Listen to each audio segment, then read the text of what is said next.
In this movie, we're going to look at the concept of generalization and specialization in UML, which is the technical term for inheritance. We'll look at the way that generalization specialization works, the notation, and how it affects attributes and operations in the diagrams. One of the key features of object-oriented languages is the ability to create new classes that inherit and thus reuse features of other classes. If you have any programming experience, you may recognize some of these lines of program code in different languages, which represent how a new class, on-off device, is being defined to inherit from device.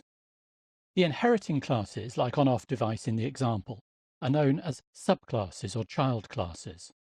The class being inherited from, like device in the example, is known as the superclass or parent class. Technically, each subclass is a specialization of the superclass. It takes the more general case and provides a specialized version. And the superclass is a generalization of the subclasses. It generalizes or abstracts the common features of a number of subclasses. Subclasses inherit attributes, operations, and relationships from the superclass. It's important to remember that associations and other relationships are inherited as well, not just the attributes and operations. Subclasses typically extend the superclass with additional attributes, operations, and relationships. This is how they specialize the superclass, by adding new features that support that specialized functionality.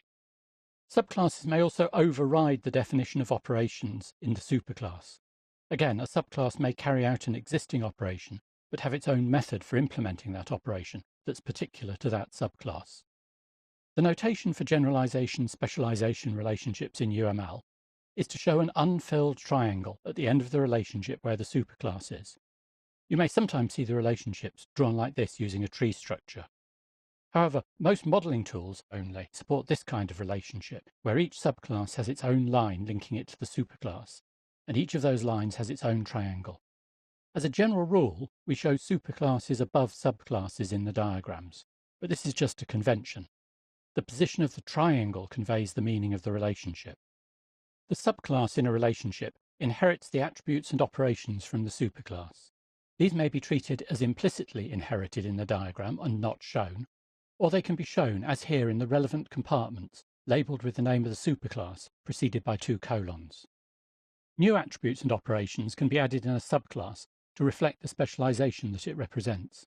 It's also possible for a subclass to redefine the implementation of a superclass operation with its own version of an operation method that is specific to the subclass. Now let's have a look at how we create these generalization-specialization relationships in the model. Here's the class diagram for the home network, showing configuration, device, and sensor. We'll add some additional classes and relationships to this diagram. To start with, we'll add a new class called on-off device. This class is a subclass of device, so I'm going to add an inheritance relationship, that is a generalization-specialization relationship, between on-off device and device. I can add it from the toolbox or with the quick linker. I drag from on-off device to device and select generalization. This is the type of the destination end of the relationship. I could give it a name, but usually we don't name these generalization-specialization relationships, and it has no role names, navigabilities, or multiplicities like associations do. Now let's have a look at how this works for inherited attributes and operations. I'm going to add 2 new attributes to device, called name, which is a string, and state, which is of the type device state, which I haven't defined yet. You've seen how to add attributes before, so I won't go through what I've just done in detail. I'm also going to add a couple of operations: set state, which takes a device state called new state as a parameter, and get state, which returns a device state. Again, you've seen how to add operations before, so I've just quickly typed them in. I'll exit the dialog now so that you can see the results. At the moment, the attributes and operations that are inherited are not being shown in the subclass on-off device. If we want to see them, then we have to switch on their display. To do that, I right-click on the class and select Features and Properties, and then Feature and Compartment Visibility. This opens up a dialog box. In the dialog box, there are 2 checkboxes for inherited features, one for inherited attributes and one for inherited operations. If I check these 2 boxes and exit the dialog, you'll see the effect. You can see that the attributes and operations are now being shown in the compartment with the name of the superclass. Now I can add additional operations in the subclass. I'm going to add two operations called switch on and switch off with no parameters. Again, you should be familiar with how this is done. You can see that they're shown in the operations compartment of the subclass above the section where the inherited operations are shown. I can also redefine operations of the superclass. I'm now going to add an operation called setState to the subclass with the same operation signature as the one in the superclass.